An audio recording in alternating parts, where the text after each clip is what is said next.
Garcia Maia prestigiando aqui a final do futebol amador em São Sebastião, hoje domingo 8 de dezembro de 2012, a administradora Janine também prestigiando aqui a final do campeonato.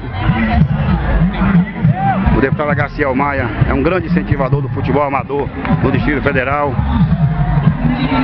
Temos aqui uma liderança aqui da cidade de São Sebastião, o senhor Nicanor, grande liderança aqui na cidade de São Sebastião. O que o senhor está achando aqui do futebol amador? Olha, eu acho que o São Sebastião nunca teve um futebol tão organizado que está esse ano.